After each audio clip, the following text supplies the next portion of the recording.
Assalamualaikum warahmatullahi wabarakatuh. Selamat pagi anak solih solihah, anak yang hebat dan luar biasa.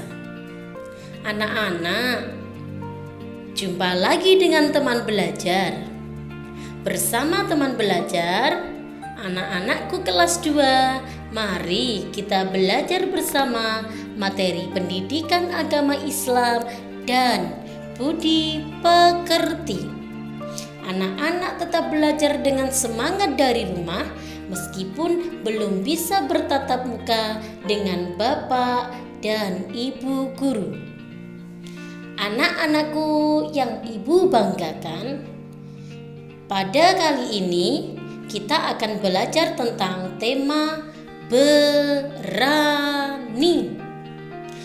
Adapun KD yang akan kita pelajari adalah KD 3.11. Memahami kisah keteladanan Nabi Soleh alaihi salam, serta 4.11 yaitu menceritakan kisah keteladanan Nabi Soleh alaihi salam.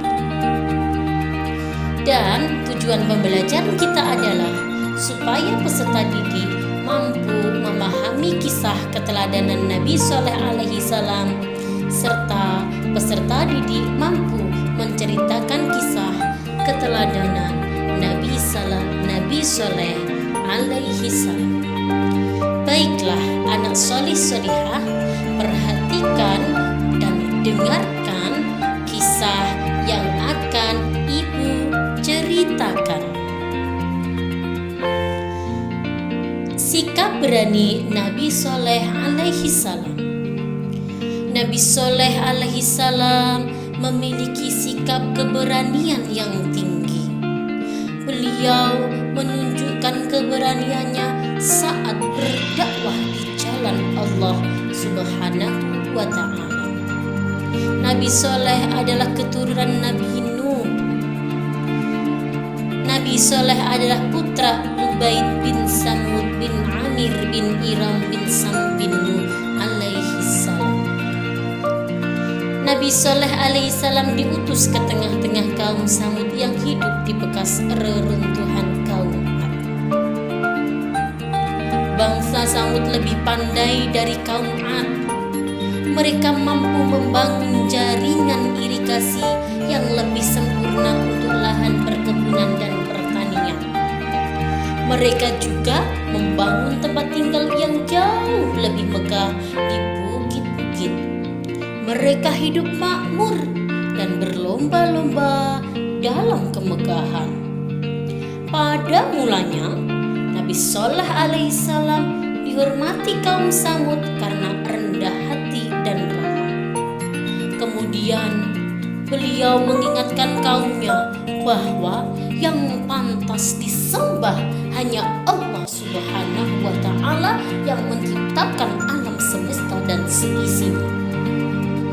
Nabi Soleh alaihi salam lantas mengajak mereka bertobat dan mempercayai keberadaan Allah Subhanahu wa ta'ala. Namun sayangnya kaum Samud tidak mau percaya kepada ajaran Nabi Soleh alaihi salam. Tidak ada yang mau menerima dakwahnya. Nabi Soleh alaihi salam tidak putus asa dengan keadaan tersebut. Beliau tetap berusaha menyampaikan kebenaran Allah Subhanahu wa ta'ala. Kemudian Nabi Soleh alaihi salam berdoa kepada Allah agar Allah mau membantunya dengan menurunkan bukti-bukti kekuasaan Allah. Kekuasaan tersebut tidak dimiliki oleh manusia. Golongan penentang dakwah Nabi Soleh menginginkan bukti kenabian Nabi Soleh dan kekuasaan Allah yang tak tertandingi. Allah Subhanahu wa ta'ala mengabulkan doa Nabi Soleh. Secara mengejutkan, Nabi Soleh dapat membelah batu karang yang dapat mengeluarkan unta betina. Ia adalah unta yang diberkati. Susu yang dikeluarkan oleh unta cukup untuk ribuan laki-laki, wanita, dan anak-anak kecil.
telah mengutus kepada kaum Samud saudara mereka Shaleh.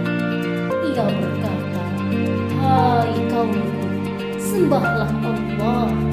Sesekali tidak ada Tuhan bagimu selainnya. Sesungguhnya telah datang bukti yang nyata kepadamu dari Tuhan. Unta betina Allah ini menjadi tanda bagimu, maka biarkanlah dia makan di bumi Allah, dan janganlah kamu menyentuhnya dengan gangguan apapun, yang karenanya kamu akan ditimpa siksaan yang pedih." Maha benar Allah dengan segala firman-Nya.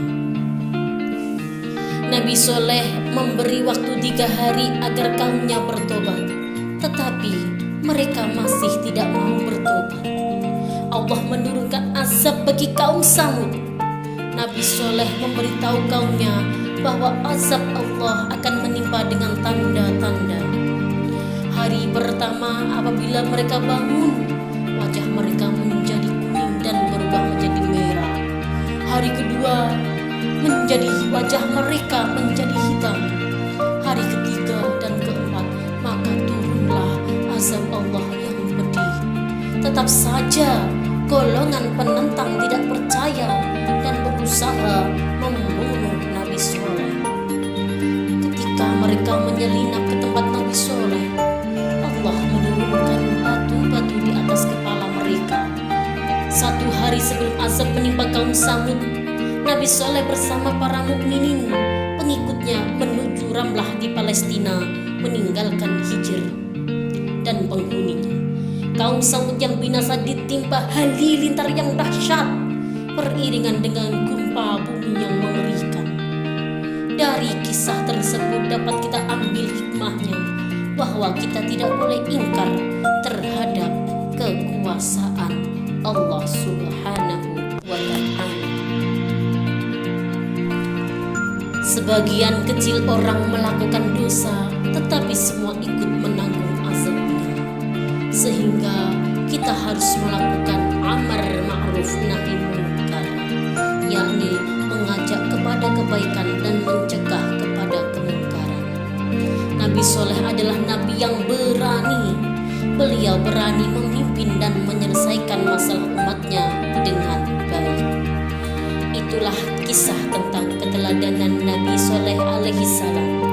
Berikut tugasnya, silahkan diperhatikan, ditulis, lalu dikerjakan.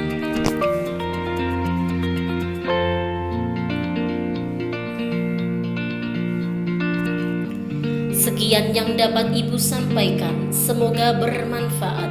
Akhirul kalam, wal afu minkum. Wassalamualaikum warahmatullahi wabarakatuh.